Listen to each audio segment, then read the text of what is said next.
Hi යාළුවනේ හැමෝම ආදරෙන් පිළිගන්නවා K-Fantasy අපේ YouTube channel එකට. අද මම ඔයාලට අරන් ආවේ The Secret Romantic Guest House Korean drama එකේ 5 වෙනි එපිසෝඩ් එකේ review එක. කතාව බලන්න යන්න කලින් ඔයාලා තාමත් K-Fantasy අපේ YouTube channel එක subscribe කරලා නැත්නම් ඉක්මනින් ගිහින් පහලින් තියෙන subscribe button එක click කරලා channel එකත් එක්ක එකතු වෙලාම කතාව බලන්න එන්න කියලා ආදරෙන් ආරාධනා කරනවා. ඉතින් දැන් අපි යමු අද කතාවට. කතාව ආරම්භයේදීම අපිට පෙන්නන්නේ ඩෑන් ඕ සැන්වත් අරගෙන යන දෝලාව ජං නිලධාරීතුමා නවත්තනවා. ඔහු මේ දෝලාවේ දොර අරින්න කියලා නියෝග කරනවා. මේ වෙලාවෙම මේ දෝලාවට ඊතලයක් විදිනවා. ඉතින් ජං නිලධාරීතුමා එයාගේ පිරිස එක්ක ඒ ඊතලයේ විදපු කෙනාගේ පස්සෙන් පන්නන්න ගන්නවා. නමුත් එයාලට ඒ කෙනාව අල්ලගන්න බැරි වෙනවා. ඩෑන් කොහොම හරි සැන්ව ගෙදරට එක්කරගෙන එනවා. යුක්කෝ බෙහෙත් ගේන්නම් කියලා ඩෑන්නෝට සැන්ගාවින් ඉන්න කියනවා. මේ වෙලාවේ ඩෑන් ඕ සැන්ගේ ඇඳුම ගලවන්න හැදුවහම එතකොටම සැන් ඩෑන්නෝගේ අතින් අල්ලගන්නවා. සැන් ඩෑන්නෝට කියනවා නැවත වතාවක් ඒ ඔයා නේද කියලා. නැවතත් මාව බේරගත්තේ ඔයාමයි ඩෑන්නෝ කියලා ඔහු කියනවා. මේ අතරේ ෂියෝල් ආපහු නිවසට එනකොට නාජු මහත්මියෝ මුණ ගැහෙනවා. ඇයගෙන් සිද්ධ වෙලා තියෙන දේ දැනගන්න ෂියෝල් කෑ ගහගෙන සැන් ගාවට දුවගෙන එනවා. මේ වෙලාවේ ඩෑන්නෝ නැගිටින්නේ මං වෛද්‍යවරයෙක්ව එක්කරගෙන එන්නම් කියලයි. නමුත් ෂියෝල් අයව නවත්තනවා. ඔහු කියනවා ඒකට වෙලාව යනවා වැඩි කියලා. එහෙම කියන ෂියෝල් ඩෑන්නෝගෙන් ඖෂධ වර්ග කීපයක් ඉල්ලගෙන ඒ වගේන් බෙහෙතක් හදලා සැන්ගේ තුවාලෙට තියනවා. මේ වෙලාවේ යූහා ඩෑන්නෝගෙන් අහනවා සැන්ට කොහොමද මේ තරම් දරුණුවට තුවාලුනේ කියලා. ෂියෝලුත් කියනවා මට නාජු මහත්මිය කිව්වා ඔයාලා දෙන්න එකට ආව බව කියලා. එතකොට ඩෑන්නෝ කියනවා මම ඔහුව පාරේ වැටිලා ඉන්න කොටයි හොයාගත්තේ. ඊට පස්සේ මං එයාව ගෙදර ගෙනාවා කියලා. ජං නිලධාරීතුමා එක්ක වුණ ගැටලුව ඩෑන්නෝ මේ අයට කියන්නේ නැහැ. මේ අතරේ ජං නිලධාරීතුමා පාලකවරයාව අල්ලගන්නවා. ඔහු පාලකවරයාව මරන්න හදනවා. සිද්ධ වුණ දේ නොකියුවොතින් ඔහු මරා දමන බවට ඔහු තර්ජනය කරනවා. ඉතින් අන්තිමේ පාලකවරයා කියනවා ඔහුව හොයන්න එපා කියලා කිව්ව බව. ඒ වගේම අර කෙල්ල යුන්ඩෑන්නෝ මං ළඟට එන එක නවත්තන්න කියලත් කිව්වා කියලා. ඔන්න පහුවෙදා සැන්ට සිහියෙනවා. මේ වෙලාවේ මෙතනට යුක්හෝ එනවා. යුක්හෝ සැන්ට කියනවා ඔයාට සිහිය නැති වෙලා වැටිලා ඉන්නකොට ඩෑන්ෝ දැකලා ඔයාව අරගෙන ආවේ කියලා. ඇත්තටම ඔයාට මොකක්ද උනේ? මොකටද ඔයාට විෂ සහිත ඊතලයකින් විද්දෙක් කියලා යුක්හෝ අහනවා. ඒත් සැන් එකට පිළිතුරු දෙන්නේ නැහැ. ඔහු අහනවා ඩෑන්නෝ කොහෙද කියලා. යුක්හෝ කියනවා ඩෑන්නෝට ජං නිලධාරීතුමා එන්න කියලා තිබුණ නිසා ඇය උදෙන්ම ගියා කියලා. දැන් අපිට පෙන්නන්නේ ඩෑන්ෝ ජං නිලධාරියාව මුණ ගැහිලා ඉන්නවා. ජං නිලධාරියා ඩෑන්නෝගෙන් අහනවා ඔයාට මොනවා හරි විදිහකින් තර්ජනයක් එල්ල වුණාද කියලා. එතකොට ඩෑන්නෝ අහනවා කාගෙන්ද කියලා. ජං නිලධාරියා කියනවා මුරකරුගෙන් කියලා. ඔයා මුරකරු ගැන මොනවා හරි දන්නවද කියලා ඔහු ඩෑන්නෝගෙන් අහනවා. එතකොට ඩෑන්නෝ කියනවා ඔව් ලීසල් කුමාරයාව ආරක්ෂා කරන සෙවනැල්ලක් වගේ නිහඬ රණශූරයෙක් තමයි මුරකරු කියන්නේ කියලා. ජං නිලධාරියා කියනවා ඔහු මිනිමරුවෙක් කියලා ඔයා දන්නවද? ඔහු මරපු මිනිස්සු සංඛ්‍යාව ගණන් කරන්න බැරි තරම් බව ඔහු කියනවා. මුරකරු ඔබ ගැන දැනගත්තොත් ඉතින් අනිවාර්යෙන්ම ඔබවත් මරා දමන බව ඔහු කියනවා. එතකොට ඩෑන්නෝ කියනවා ඔයා හිතන්නේ ඔහු මාවත් මරා දමාවි කියලාද? බලන්නකෝ ඉතින් එහෙනම් ඔයත් තාම ජීවතුන් අතර ඉන්නවනේ කියලා. මොකද ලීසල්ව හොයන හැම කෙනාව මුරකරු මරනවා නම් මුලින්ම මරන්න ඕනේ ජං නිලධාරියාව නිසා. ඒ කතාවට hina වෙන ජං නිලධාරියා ඩෑන්නෝට කියනවා මුරකරු ඔබ ඉදිරියේ පෙනී සිටියොතින් ඔබ මට ඒක අනිවාර්යෙන්ම දැනුම් දිය යුතුයි කියලා. එතකොට ඩෑන්නෝ කියනවා මුරකරු හොයන එක නෙමෙයි මගේ වැඩේ කියලා. ජං නිලධාරියා කියනවා මුරකරුව හොයාගත්තොතින් ලීසල්ව ලේසියෙන්ම හොයාගන්න පුළුවන් බව. මොකද මුරකරු ඉන්නේ ලීසල් ගාවම නිසා. ඔයා මට මුරකරුව හොයලා දුන්නොතින් මං ඔයාගේ ණය කපා හරිනවා කියලා ජං නිලධාරියා ඩෑන්නෝට කියනවා. ඔයාට තව වැඩි කාලයක් ඉතුරු වෙලා නැහැ. ඔයාට ඉතුරු වෙලා තියෙන්නේ තව දින 5ක් විතරයි කියලා ඔහු කියනවා. එදා රාත්‍රියේ ෂියෝල් යනවා හොංචු ඉන්න නිවසට. මේ වෙලාවේ හොංචු ඉන්නේ ආභරණ වගේක් හදන ගමනුයි. මේ ගේ ගාවින් ඉඳ ගන්න ෂියෝල් අහනවා ඔයා ඇතුලේ ඉන්නවද කියලා. ඒ කියන්නේ ෂියෝල් දැනගෙන තියෙනවා මේ ඉන්නේ ඇත්තම තරුණයක් මිසක අවතාරයක් නෙමෙයි කියලා. ෂියෝල් කියනවා පහුගිය දවස් ටිකේම ඔයා කාමරේටම හිර වෙලා නේද හිටියේ? ඒ මං නිසාද කියලා ඔහු අහනවා. මං ඔයාව දැක්ක බව කවුරුවත් දන්නේ නැහැ. ඒ නිසා ඒ ගැන ඔයාට වද වෙන්න ඕන වෙන්නේ නැහැ කියන්නයි මං ආවේ කියලා ෂියෝල් කියනවා. මට තේරෙනවා කන්‍යා අවතාරයක් ගැන පැතිරෙන කටකතා ඉවසගෙන ඔයාට මෙහෙම ඉන්න හේතුවක් ඇති කියලා ඔහු කියනවා. අද රාත්‍රිය හස ලස්සනයි. ඉඳලා හිටලවත් එළියට එන්න. ඇවිල්ලා පොඩ්ඩක් මිදුල වටේවත් ඇවිදින්න කියන ෂීයෝල් මෙතනින් රස කැවිල්ලකුත් තියලා යන්න යනවා. ෂීයෝල් මෙතනින් ගියාට පස්සේ හොංජු දොර ඇරලා බලනවා. එයා දකිනවා ෂීයෝල් තමන්ට රස කැවිල්ලකුත් තියලා ගිහින් කියලා. පහුවදා ඩෑන්නෝ සැන්ට කැඳයකකුත් හදාගෙන යනවා එයාගේ කාමරය ගාවට. දොර ඇරලා බැලුවහමයි ඩෑන්නෝ දකින්නේ සැන් උදෙන්ම ගිහින් කියලා. ඉතින් ඩෑන්නෝ සැන්ගේ කාමරයට ගිහින් එයාගේ මේස උඩින් මේ කැඳයක තියෙනවා. මේ වෙලාවේ ඩෑන්නෝට මතක් වෙනවා ජං නිලධාරීතුමා කිව්ව කතාව. මුරකරුව හොයලා දුන්නොත් ඉන් ඩෑන්නෝගේ ණය කපා හරින බව. ඉතින් ඩෑන්නෝ සැන්ගේ කාමරේ ලොකර් අදිමින් මොනවා හරි හොයන්න ගන්නවා. ඩෑන්නෝ මෙහෙම කරන්නේ එයා සැක කරනවා සැන් තමයි මුරකරු කියලා. මේ වෙලාවේ මෙතනට යුහා එනවා. යුහා දකිනවා ඩෑන්නෝ මේ කරන වැඩේ. ඉතින් ඩෑන්නෝ ඔන්න අමාරුවෙන් යුහව ෂේප් කරගන්නවා මේ ගැන සැන්ට නොකිය ඉන්න. ඒත් මේ වෙලාවේ ෂීයෝල් උදෙන්ම නැගිටලා සැන්ගේ කාමරේ පැත්තට එනවා. ෂීයෝල් දකිනවා සැන්ගේ කාමරේ දොරවල් ඇරලා තියෙනවා. ඉතින් ෂීයෝල් දොර අරින්න එතනට එනවා. ඒ නිසා ඉක්මනින්ම යුහා ඇතුලෙන් දොර අල්ලගන්නවා. ෂීයෝල් හිතන්නේ සැන් තමයි ඇතුලේ ඉන්නේ කියලා.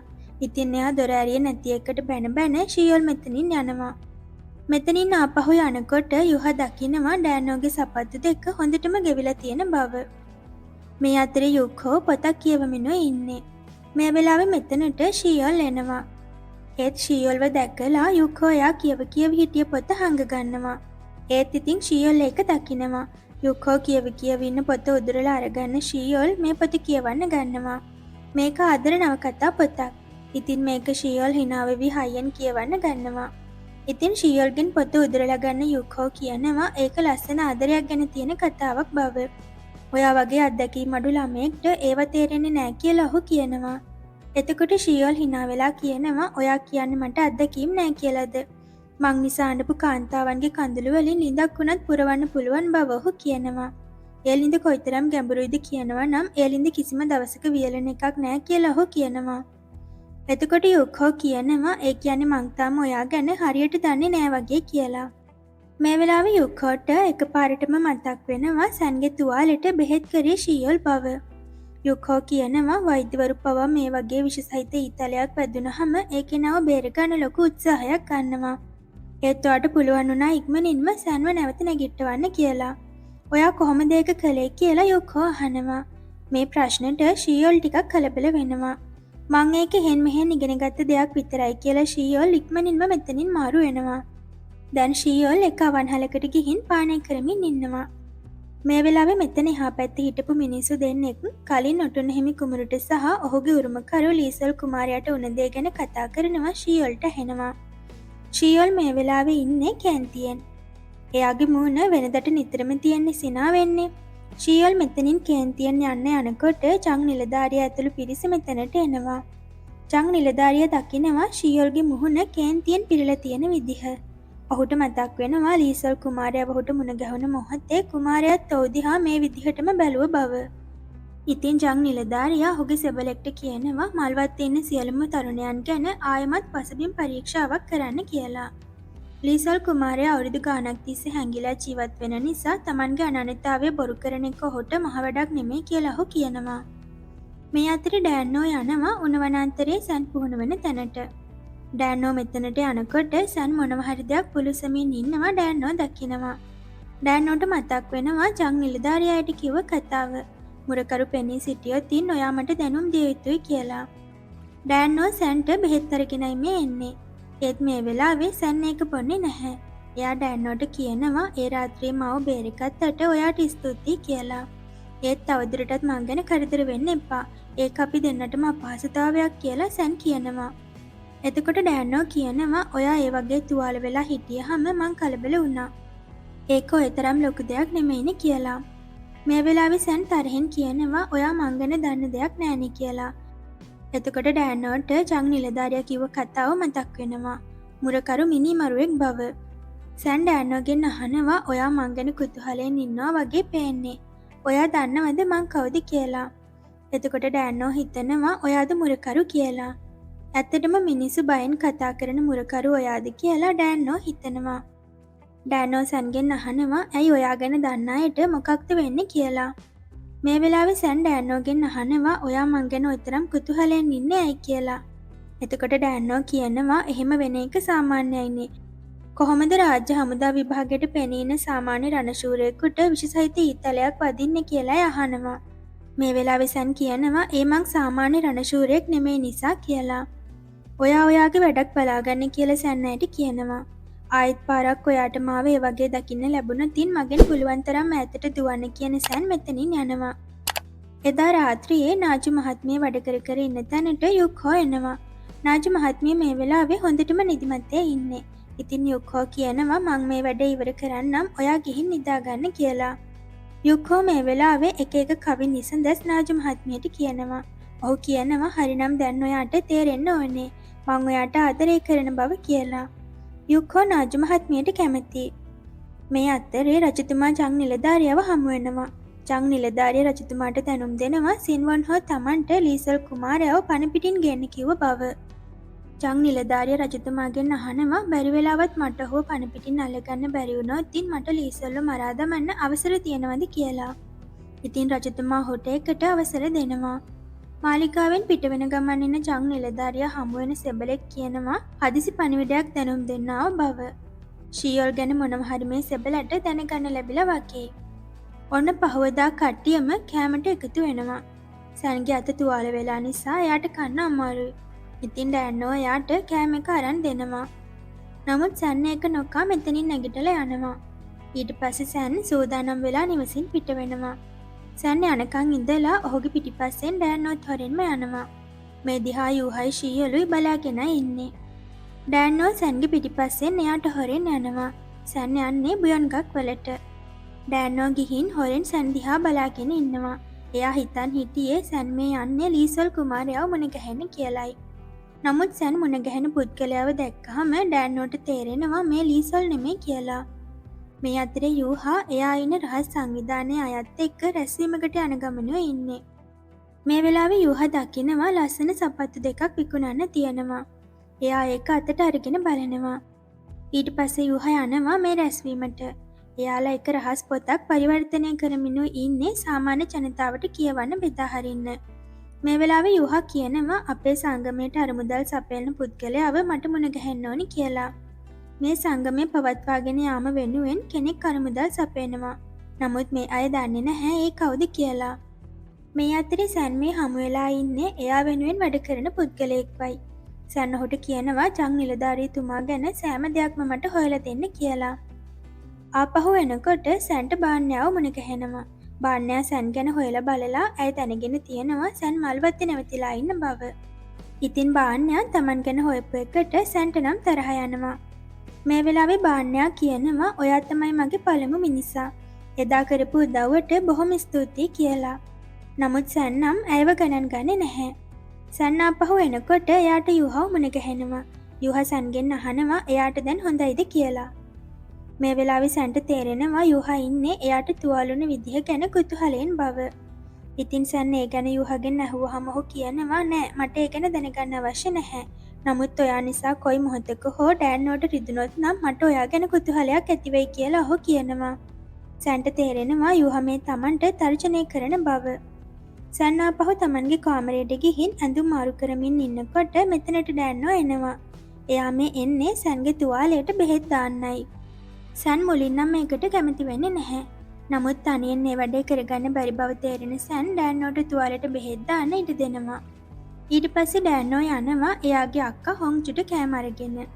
මේ වෙලාවේ ඩෑනෝ දකිනවා මෙතන තියෙන ජනේලය සිදුරු වෙලා තියෙන බව. මේක එදා ෂීයෝල් සෙරෙප්පුව විසිකරාමනේ උන්නේ. ඉතින් ඩෑනෝ කියනවා මං මේක හදලා දෙන්නම් කියලා. නමුත් හොංචු කියනවා තාම ශීත කාලේ නෙමෙයිනේ. ඒ නිසා ඔහොම තිබුණාවේ කියලා. මේ වෙලාවේ හොංජු ඩෑන්නෝගෙන් අහනවා ඔයාට මොකක් හරි ගැටලුවක් තියෙනවද කියලා.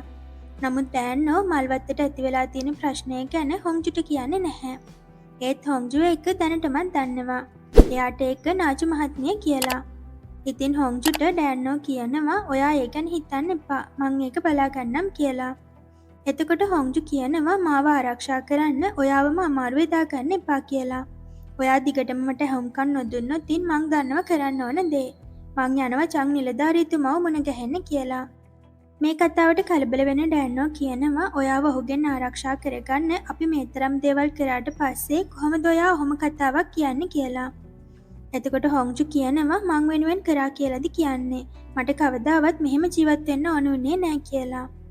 ඉතින් මේකට තරහ යන ඩෑන්නෝ මෙතනින් යනවා. ඩෑන්නෝ ගියාට පස්සේ හොංජු යාගේ ලොකර් එක ඇරලා පළඳිනාවක් ගන්නවා. ඇයට මතක් වෙනවා චං නිලධාරීතුමාගේ පුතා එක්ක ඇය ආදරයෙන් ගත කරපු කාලය. හොංජු මේ පළඳිනාව හදලා දීලා තියෙන්නේ ඔහුටයි. මේක දිහා බලාගෙන හොංජු අඬනවා. ආපහු ඒක ලොකර් එකට දාන හොංජු දකිනවා ඇයට ෂියෝල් දුන්න රස කැවිල්ල. හොංජු මේකත් අරගෙන එළියට විසික් කරනවා. දැන් අපිට පෙන්නන්නේ ෂියෝල් අර හාමුදුරුවත් එක්ක එක ගම්මානයකට යනවා. ෂියෝල් මෙතනට යන්නේ මේ පුද්ගලයාව හමු වෙන්න. ඔහු මේ පුද්ගලයාට මුදල් දෙනවා. මේ මුදල් බලන මේ මිනිසයා කියනවා මේක ආරක්ෂක තැන්පතුවක් විතරයි. නැව යාත්‍රා කරාට පස්සේ ඔයාට මේ වගේ දෙගුණයක් ගෙවන්න වෙනවා කියලා. ෂියෝල් එකට එකඟ වෙනවා. ෂියෝල් ඔහුට කියනවා අපි දැන් මුණ ගැහුණ නිසා වයින් ටිකක් බොමු කියලා. ඉතින් වයින් ගේන මේ පුද්ගලයා මෙතනින් ගියාම මේ හාමුදුරුවෝ ෂියෝල්ගෙන් අහනවා ඔයා ඇත්තටම ක්වීන් වෙත යන්නද හදන්නේ කියලා. එතකොට ෂියෝල් කියනවා ඔව් දකුණට ගියොතින් මට පුළුවන් වේවිනේ මෙතනින් පැන ගන්න කියලා. ඒකට මේ හාමුදුරුවෝ hina වෙනවා. එතකොට ෂියෝල් දුකෙන් කියනවා කාටවත් රිදෙනවට මම කැමති නැහැ. මේ වතාවේ කාටවත් හානියක් නොවෙන්න මං වග බලා ගන්නවා කියලා. මේ අතරේ යුහයියාගේ යාළුවෝ යනවා එයාලගේ රහස් සංවිධානයට අර මුදල් ලබා ගන්න. මේ මුදල් අරගෙන ඉන්නේ කාන්තාවක්. නමුත් ඇය Tamanගේ අනන්‍යතාවය උන්ට සංගවනවා.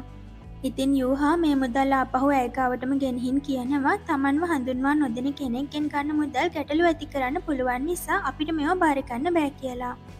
ඉතින් යුහ මේ කාන්තාවගේ මුහුණ බලන්න උත්සාහ කරනවා. නමුත් ඇය යුහගේ බෙල්ලට කිනිස්සක් තියලා ඔහුව නවත්තනවා. ඇය කියනවා ටිකක් ඉවසලා ඉන්න. ප්‍රධානියා ඉක්මනින්ම ඔයාලව හමුවේ කියලා. මේ කාන්තාව තමයි හාරියොන්. ඒ වගේම මේ සිදුවීම් පිටිපස්සේ ඉන්නේ සින්වන් හෝ ඇමතිවරයයි. ඔහු ලීජං රජතුමාට පක්ෂපාත බව පෙන්නුවත් රහසින් සංවිධානයක් පිහිටුවාගෙන ලීසල් කුමාරයාව බලයට ගෙන්න උත්සාහ කරන්නේ. මේ අතරේ ෂියෝල් ඉන්නේ සූදු ක්‍රීඩා කරමින් බුයොන්ගක් වෙලයි. මෙතනට එන සෙබළුන් නීති විරෝධීව සූදු වේදන හැමෝටම ඔළුවට උඩින් අත් දෙක තියාගන්න කියනවා. නමුත් මේ වෙලාවේ ෂියෝල් පැනලා දුවනවා. ඔහු පස්සෙන් පනන සෙබළෙක් ඔහුගේ ඔළුවට පහරක් ගහලා ඔහුව අල්ලගන්නවා. මේ අතරේ ඩෑන්නෝ ආයෙම බුයොන්ගක් වලට එනකොට එයා දකිනවා මෙතන අවුල් ජාලයක් වෙලා ඇති බව. ඩෑන්නෝ මේ සේවිකාවගෙන් දැනගන්නවා මෙතන සූදු ක්‍රීඩා කරපු විද්වතුන් සියලුම දෙනාව සෙබළු නගනුවර දිස්ත්‍රික් කාර්යාලයට ගෙන ගිය බව. මේ වෙලාවේ ඩෑන්නෝ දකිනවා සැන් හිටපු මේසය. ඇය හිතන්නේ සැන්වත් ගෙනියන්න නැති කියලයි. නමුත් සැන් මේ වෙනකොටත් ඉන්නේ මල්වත්තේ. ඩෑන්නෝ යනවා අගනුවර දිස්ත්‍රික් කාර්යාලයට. ගිහින් මේ සෙබළුන්ගෙන් ඇහුවත් ඔහු හැම දෙයක් නොදන්නා බවයි කියන්නේ. ඉතින් ඩෑන්නෝ ආපහු එනකොට එයාට එකපාරටම මොනවා හරි දෙයක් මතක් වෙනවා. ඉතින් එයා ඉක්මනින්ම යනවා චං නිලධාරියාගේ නිවසට. ගිහින් තාපෙන් බලනකොටයි ඩෑන්නෝ දකින්නේ මේ ඉන්නේ ෂියෝල් බව. ඉතින් එයාට මතක් වෙනවා ෂියෝල් කට්ටියම එක්ක ලීසල් කුමාරයව හොයන්න සංගමයක් ඇති කරගත්ත බව. ඉතින් ඩෑන්නෝ දැන් හිතන්නේ ෂියෝල් තමයි ලීසල් කුමරු කියලායි. මේ වෙලාවේ චං නිලධාරියා ෂියෝල්ගේ බෙල්ලට කඩුව තියලා කියනවා මට ඔයාගේ ඇත්ත නම කියන්න කියලා. ඔහු මේ ෂියෝල්ව අල්ලගන්නේ ෂියෝල් තමයි ලීසල් කුමාරයා කියලා හිතලයි. ෂියෝල්ව අල්ලගත්තු එකෙන් ඔහු බලාපොරොත්තු වෙන්නේ මේ ඇත්තම ලීසල් කුමාරයා නම් මුරකරු තමන්ගේ ස්වාමියාව ආරක්ෂා කරන්න පැමිණීමයි. මොකද ඔහුට පලිගන්න අවශ්‍ය වෙන්නේ මුරකරුගෙන් නිසායි. මේ සිදුවීමත් එක්ක The Secret Romantic Guest House Korean drama එකේ 5 වෙනි එපිසෝඩ් එක ඉවර වෙනවා. ඉතින් 6 වෙනි එපිසෝඩ් එකේ රිවිව් එකෙන් ආයෙම හමු වෙමු.